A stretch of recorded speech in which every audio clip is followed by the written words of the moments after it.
Diario de Joan Gallardo, 6 de marzo de 2025. Querido diario. Seguimos con la lectura y comentario de Mero Cristianismo de C.S. Lewis y estamos ya en la segunda parte o libro segundo de la obra que se llama Lo que creen los cristianos. Y a partir ya de aquí sí que nos metemos en cuanto a la cristiandad, lo que tiene que decirnos C.S. Lewis sobre la cristiandad y el cristianismo en sí. Y el primer capítulo de esta parte del libro se llama Las concepciones rivales de Dios. Lo hace muy bien C.S. Lewis aquí porque ya parte del establecimiento y de la definición de los términos. Y empieza con una definición un poquito más abajo en el primer párrafo, bastante ya clara y taxativa y para mí real y certera, ¿no? Dice, ser cristiano significa pensar que allí donde el cristianismo difiere de otras religiones, el cristianismo tiene razón y las otras están equivocadas. ¿Sí? Y esto parece una obviedad. Y yo no sé si en los tiempos de C.S. Lewis había algo que pusiese en duda esta premisa, pero hoy en día sí. Hoy en día, de alguna forma, nos vemos como empujados por la sociedad, por el sistema y por los poderes, lo tengo que decir así, a darlo todo por bueno. O sea, a decir cosas como, bueno, sí, yo creo en esto que está bien, pero si tú crees en lo contrario, también está bien, ¿no? Y como decía aquel filósofo, si todo está bien, es que nada está bien y seguramente que todo está mal. Ese sería pues un punto de partida y yo pienso que es así. Porque si no, ¿por qué cristiano y no cualquier otra cosa? O un poco de todas, ¿verdad? En el siguiente párrafo dice, la primera gran división, recordad que el capítulo se llama Las concepciones rivales de Dios. Sigo, dice, la primera gran división de la humanidad ocurre entre la mayoría que cree en una clase de dios o dioses y la minoría que no cree. Eso es así, sigue habiendo más gente que cree en esto que no. En este punto el cristianismo se alinea con la mayoría, con los antiguos griegos y romanos, los salvajes modernos, los estoicos, los platónicos, los hinduistas, los mahometanos, etc., contra los materialistas modernos de la Europa occidental. Ya sabéis, comunismo y tralala. Ahora hablaré de la siguiente gran división, que es aquí donde se notaba que se quería meter C.S. Lewis para este primer capítulo. Dice, las personas que creen en Dios pueden dividirse según la clase de Dios en el que creen. Hay dos ideas muy diferentes acerca de esto. Una de ellas es la idea de que Él está más allá del bien y el mal. Nosotros, los seres humanos, llamamos a una cosa buena y a otra cosa mala, pero según algunas personas, eso es simplemente nuestro punto de vista humano. Ya esto choca de frente con lo que nos ha venido contando C.S. Lewis sobre la ley moral. Sigo. Dice, estas personas dirían que cuanto más sabio se vuelve uno, menos querrá llamar a una cosa buena y a otra mala. Y más claramente verá que todo es bueno en ciertos aspectos y malo en otros. Y que nada podría haber sido diferente. Joder, que parece que lo ha escrito este año. En el libro, ¿sí? Lo que he comentado antes. Ese puñetero relativismo moral que es que no. A ti te parece mal, pero en el fondo está bien. O si para esta persona está bien, ¿qué más da si para ti está mal? Claro que más da. Da igual si para ti está mal. La cuestión es si está bien o mal y punto. Objetivamente hablando. En fin, sigo. A ver, ¿por dónde iba? Que ya me he perdido. En consecuencia, estas personas creen que mucho antes de que se llegase incluso cerca del punto de vista divino, esta distinción entre bien y el mal habría desaparecido completamente. A un cáncer lo llamamos malo, dirán, porque mata a un hombre, pero con el mismo criterio podríamos llamar malo a un cirujano porque mata a un cáncer. Alguno de esto nos encontraríamos hoy en día, sin ningún problema. Todo depende del punto de vista.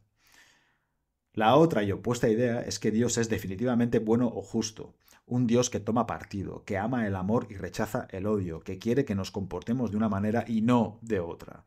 El primero de estos puntos de vista, el que piensa que Dios está más allá del bien y el mal, se llama panteísmo, y lo sostenía el filósofo prusiano Hegel, y en cuanto yo puedo entenderlos, los hindúes. ¿Vale?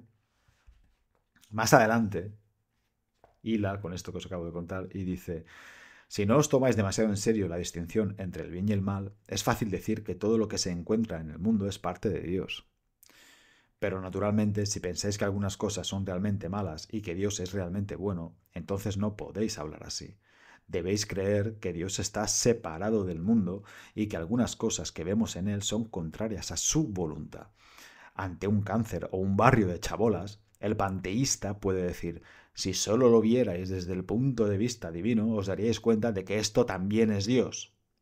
El cristiano entonces le replicaría, no digas esas malditas tonterías, ya que el cristianismo es una religión luchadora. Cree que Dios hizo el mundo, que el espacio y el tiempo, el calor y el frío y todos los colores y los sabores y todos los animales y los vegetales son cosas que Dios inventó con su cabeza, del mismo modo que un hombre inventa una historia.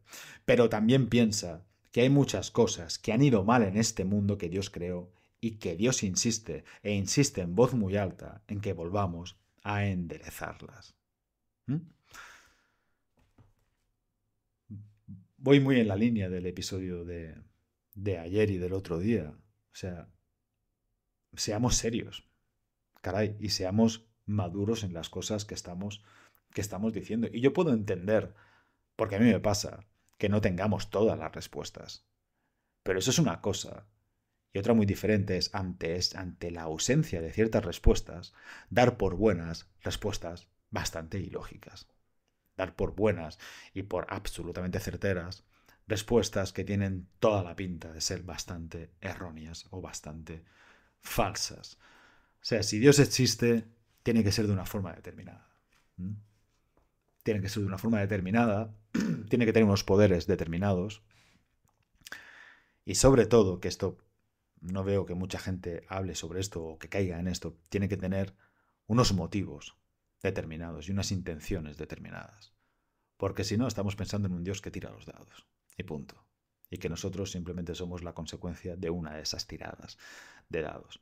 Pero es que Dios no se puede comportar así. Al menos no un Dios filosófico con el que la mayoría de los filósofos están bastante de acuerdo. Yo puedo entender que algunos de vosotros penséis que Dios no existe, pero en lo que tenéis que pensar realmente es en esa idea que os acabo de comentar. Vale, yo creo que Dios no existe, pero si existiese, ¿cómo debería ser? No como creo yo que debería ser, sino cómo debería ser pensando en la existencia de Dios en sí. Y cuando llegamos ahí, yo creo que nos dejamos bastante de tonterías. ¿Sí? Queda bastante claro por ese influjo que tenemos todos de que hay cosas que sentimos que seguro que no le gustan un pelo a Dios. Y otras que sí. No podemos ir pensando en eso de que, pues no, como nosotros no estamos lo suficientemente avanzados, hay cosas que nos parecen bien y mal como si eso fuese un puñetero defecto. ¿Mm? Yo pienso que hay cosas que están bien y cosas que están mal, pero porque no soy lo suficientemente sabio.